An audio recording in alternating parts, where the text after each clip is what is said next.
8월 13일 월요일 인천일보 백초 브리핑 시작합니다. 대표적 친일파인 김환란, 김은호 등이 인천을 빛낸 인물로 소개되고 있습니다. 제73주년 광복절을 맞아 인천 인물사 재정립을 위한 공론화가 시급하다는 지적입니다. 인천 서울 구간 광역버스 운행 중단 예고일이 여드레 앞으로 다가왔습니다. 노선 폐지 신고를 받아들여야 할지 준공영제로 전환해야 할지 인천시가 진퇴양난에 빠졌습니다. 연수구가 송도국제도시의 정체불명 악취를 해결하겠다며 24시간 대책반을 꾸렸습니다. 그러나 가동 한 달이 되도록 문제 해결은커녕 원인조차 밝혀내지 못하고 있습니다. 북한의 미립국에다가 송환된 30대 남성이 승용차를 몰고 파주 민통선을 넘어 또다시 월북하려다 붙잡혔습니다. 경찰이 경위를 조사 중인데 이 남성은 묵비권을 행사하고 있습니다. 조현준 효성그룹 회장이 면세 한도를 초과한 명품 의류를 불법 반입하려다 적발됐습니다. 한진그룹 총수 일가 밀수 의혹 사건으로 세관 검색이 강화된 이후 대기업 총수가 적발된 첫 사례입니다. 남경필 전 경기지사가 4살 연하 여성과 비공개 결혼식을 올렸습니다. 재혼 전 두 사람 슬하의 세 아들이 축가를 불렀고 남 전 지사는 행복하게 살겠다고 말했습니다. 이상 인천일보 백초 브리핑이었습니다.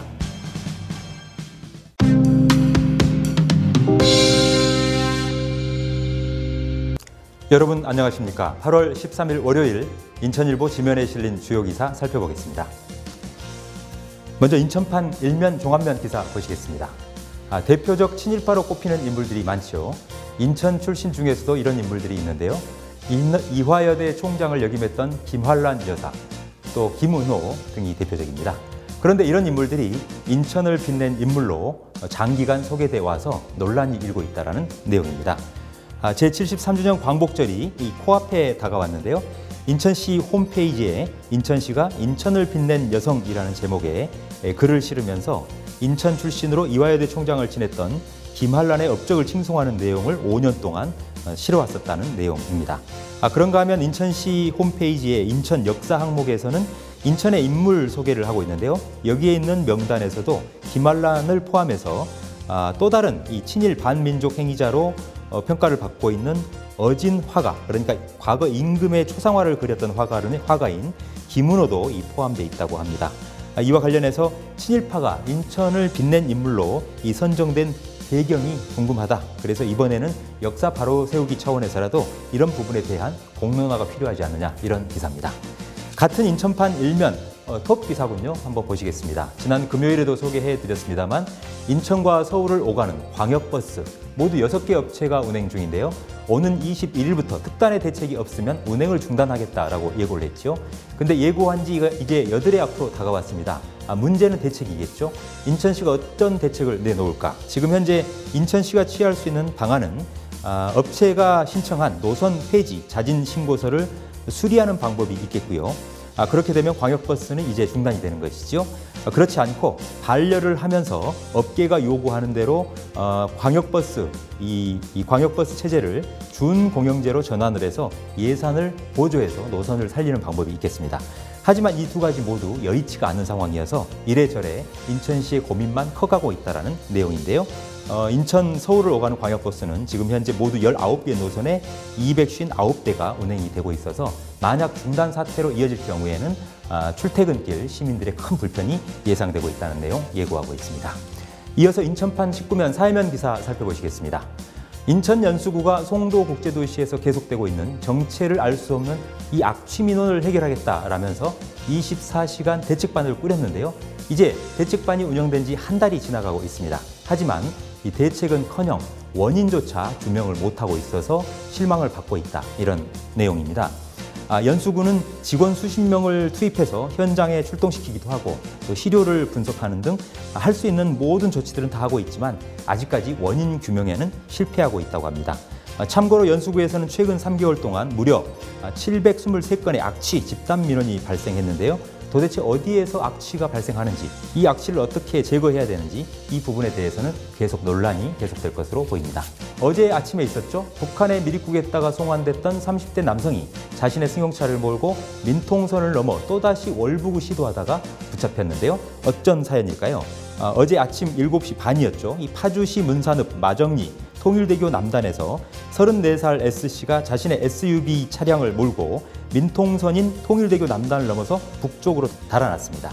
이 과정에서 국군의 검문에 불응한 이 S씨, 통일대교 북단에 설치해놨던 차단시설로 타이어가 터졌는데요. 이런 상태에서도 자신의 차를 몰고 계속 북쪽으로 달렸다고 합니다.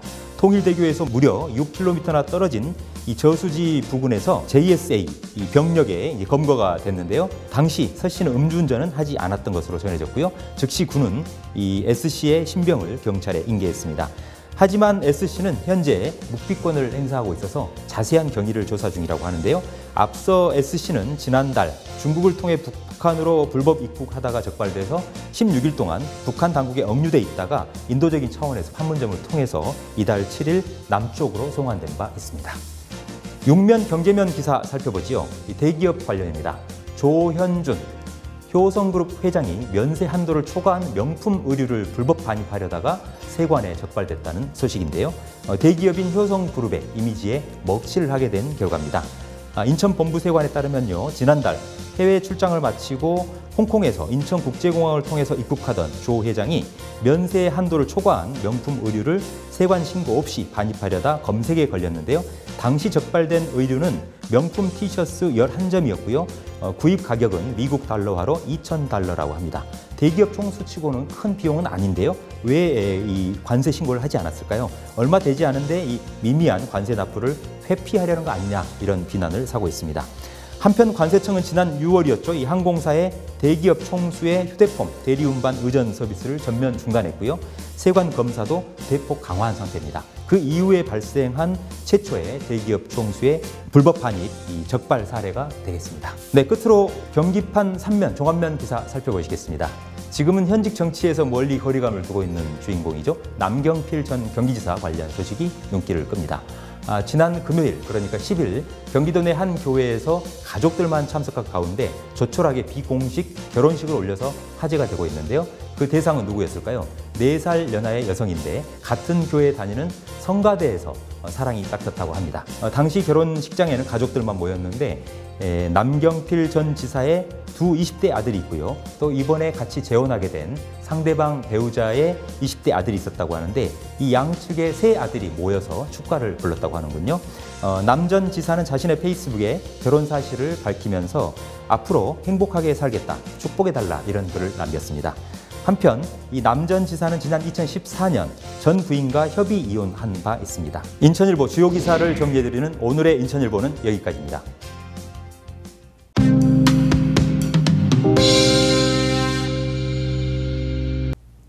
집권 여당인 더불어민주당의 차기 당대표 선출을 위한 8.25 전대가 불과 약 열흘 앞으로 다가왔습니다.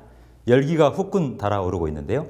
인천과 경기 지역을 대표한다고 할 수 있는 정치인들도 차기 당대표 선거에 출마했죠. 그래서 더 관심을 모으고 있습니다.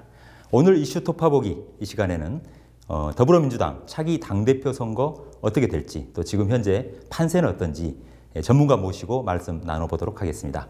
정치평론가로 유명하신 분이죠. 박상병 인하대학교 정책대학원 교수 모셨습니다. 박 교수님 안녕하세요. 네, 안녕하십니까. 네, 각종 여론조사 결과를 보면요, 이 민주당 당대표, 차기 당대표죠, 물론 적합도 여론조사에서 이해찬 의원이 1위를 다지고 있고 그 뒤로 송영길 의원, 그 다음 김진표 의원, 이런 순으로 조사되고 있다는 게 물론 전체적인 통계는 아닙니다만 대충 흐름은 그렇게 보여지고 있는 것 같아요. 근데 과연 실제와 이렇게 비슷할지 각종 여론조사 결과를 좀 분석해 보면 어떻습니까? 실제하고는 전혀 다를 수도 있는 거죠. 왜 그러냐면은 지금 민주당의 당대표 경선의 핵은 뭐냐면은 당원들이에요. 네. 그 중에서도 권리당원 무려 70만 명입니다.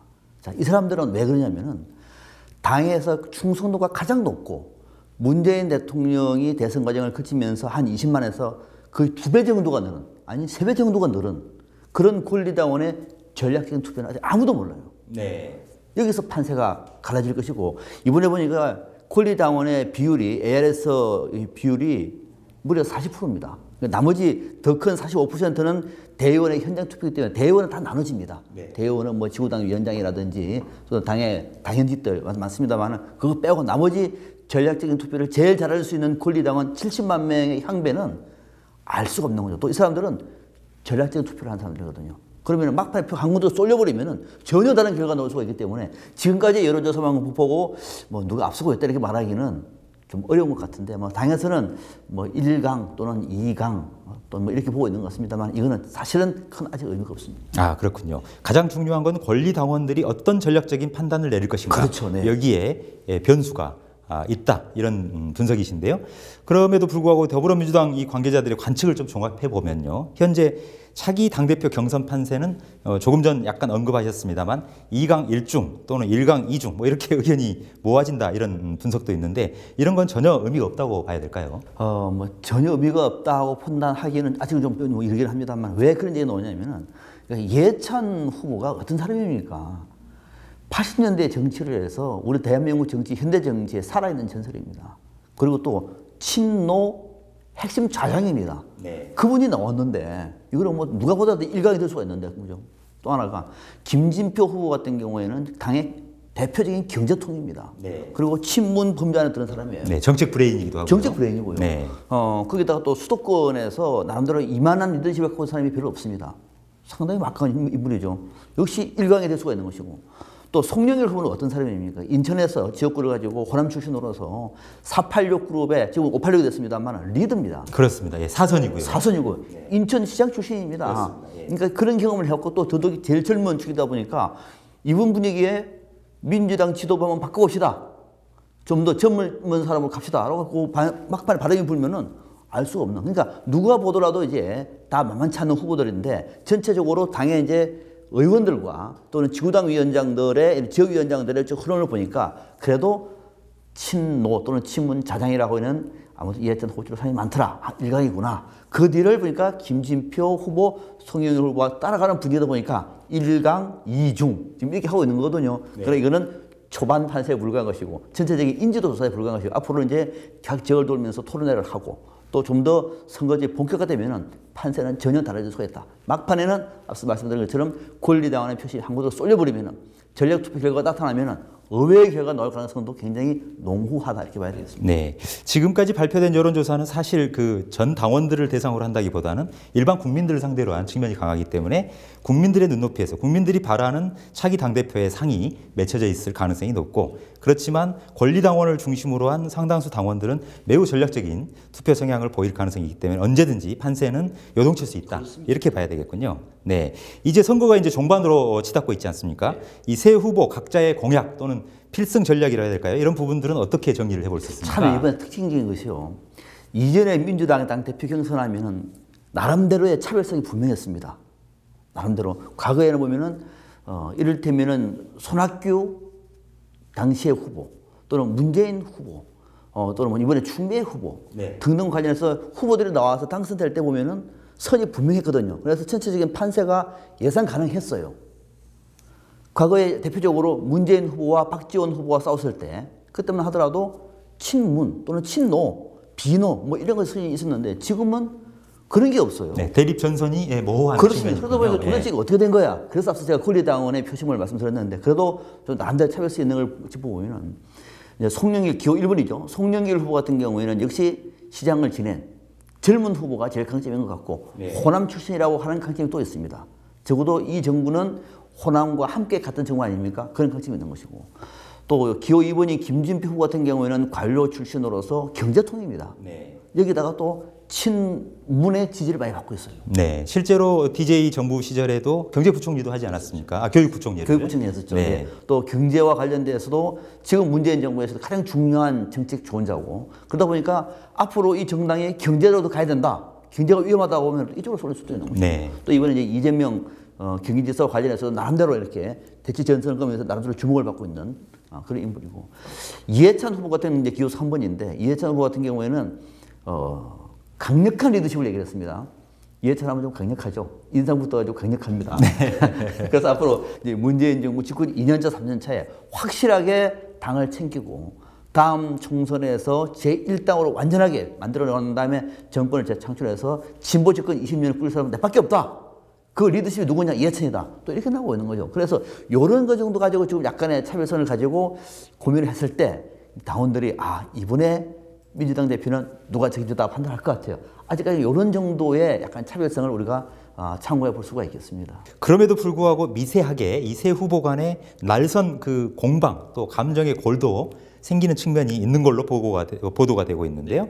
이를테면 이 송영길 후보는 이해찬 후보가 그동안 탈당을 3차례나 했다. 또 대표가 됐을 때 탈당한 사람이 나오면 어떻게 되겠냐 이런 어떤 돌직구 발언도 서슴지 않기도 했고요. 네. 그런가 하면 앞서 말씀하셨습니다만 김진표 의원도 요즘 그 곤란한 지경에 빠져 있는 이재명 경기지사 이 자진 탈당하는 게 맞지 않냐라고 먼저 의견을 제시하기도 했었는데요. 이 이해찬 의원과 우호적인 관계인 것으로 알려진 이재명 지사를 압박하기도 한 것 같아요. 이 서로 이렇게 치고받고 약간 이런 어떤 그 공격 지점들도 있는 것 같은데요. 이 세 후보 간의 이런 어떤 그 서로 공박 이런 부분들도 앞으로 점점 좀 강해질 가능성이 있을까요? 그렇죠. 바로 방금 말씀드린 그런 사례가 뭐냐면은 이른바 친문 핵심 세력, 지지층을 향한 호소입니다. 지지층이 무엇을 지금 바라고 있는 걸 딱 짚어내고 있는 거예요. 근데 거기에 따라서 지지층이 움직이면은 성공하는 것이고 움직이지 않으면 실패하는 거죠. 앞서 말씀드린 것처럼 탈당을 3번이나 했다. 자, 그러면 앞으로 이 당에서 탈당을 어떻게 하실 겁니까? 이거니까 이제 여기에 대해서 내부 분위기는 그런 거는 별로 효과가 없지 않겠느냐. 사실 이해찬 후보 같은 경우도 그거 지난 총선 때 당시에 뭐 문제가 있었던 것인데 그거는 일만 제대로 하면 누가 탈당하겠느냐 이렇게 넘어갔던 것이고 또 지금 이재명 지사와 관련돼서도 이재명 지사는 친문 핵심 계열로부터 좀 비판을 많이 받고 있지 않습니까? 네. 여기에 대해서 바로 그러한 어떤 지지층의 마음을 탁 건드린 거거든요. 그러다 보니까는 다소 김진표 후보가 좀 분위기가 좀 올라가는 그런 것도 있습니다. 그러니까 아무튼 이런 첫째적인 상황 속에서 세 사람의 공방전의 코어는 그래도 친문 핵심 지지자들을 향해서 내가 당신들의 의견을 반영할 수 있는 유일한 후보다. 대표 후보다라고 하는 사실을 보여주기 위한 일종의 네거티브 공세? 네. 그렇게 볼 수가 있는데요. 네, 또 반대로 표현한다면 구애작전일 수도 있군요. 구애작전이죠. 그렇습니다. 네. 네, 그렇군요.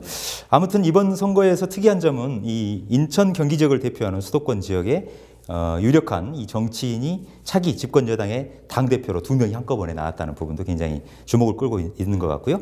또 이해찬 의원 역시 정말 정치의 구단이라고 또 달인이다 이렇게 일컬어지는데 이번에 화려하게 당대표로 역할을 좀 부여받을 수 있을지 이런 부분들도 앞으로 좀 지켜봐야 될 대목 아닌가 싶네요. 네, 특히 뭐 인천 같은 경우에는 지금 홍영표 원내대표죠.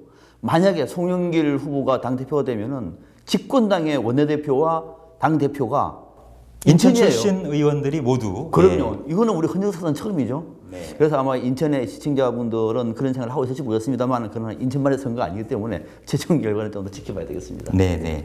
네, 끝으로 이번 더불어민주당 차기 당대표 또 지도부 선거가 향후 정가에 어떤 영향을 미칠 것인지 어떻게 전망을 할 수 있을까요? 굉장히 중요합니다. 우선 문재인 정부의 집권 2년차, 3년차의 정책 방향과 맞물려 있는 것이고요. 두 번째는 다음 총선의 공천권을 행사합니다. 과연 민주당이 다시 더 강한, 더 큰, 또 더 국민들의 지지를 받는 정도로 거듭날 수 있을 것인지 대표가 이번에 결정되는 것이고 더 나아가서 그 대표 중심으로 다음에 민주당의 재집권 프로젝트가 만들어질 겁니다. 네. 그래서 이번에 민주당 후보가 누가 되느냐에 따라서 어떻게 보면은 문재인 정부의 운명, 그 이후의 운명까지도 결정될 만큼 굉장히 중요한 포인트이기 때문에 그래서 권리당원과 당의 지지자들이 굉장한 고민 끝에 막판까지 아마 서로 알 수가 없는 하면서 치열하게 고민하면서 결론을 내리지 않겠느냐. 정치권 전체에 미치는 영향은 역대 어느 당대표 선거보다도 훨씬 더 크다.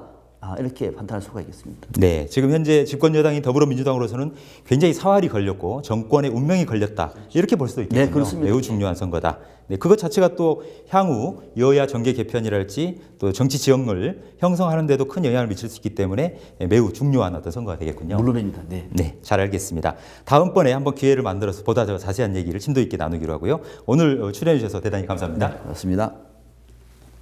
네, 더불어민주당 전당대회가 약 열흘 앞으로 다가왔는데요.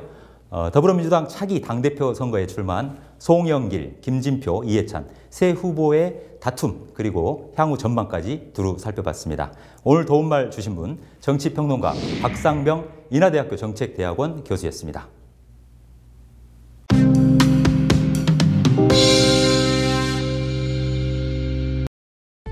생생정보알려뷰 날씨정보입니다. 태풍으로부터 유입되는 뜨거운 수증기 영향으로 당분간 폭염이 지속되겠습니다. 오늘 낮 최고 기온은 인천, 용인, 평택 35도, 수원, 의정부 36도를 보이겠고 미세먼지와 초미세먼지 농도는 좋음 수준, 자외선 지수는 매우 높음 수준을 보이겠습니다. 이어서 해양정보입니다. 오늘은 구름이 많고 한때 비가 내리겠습니다.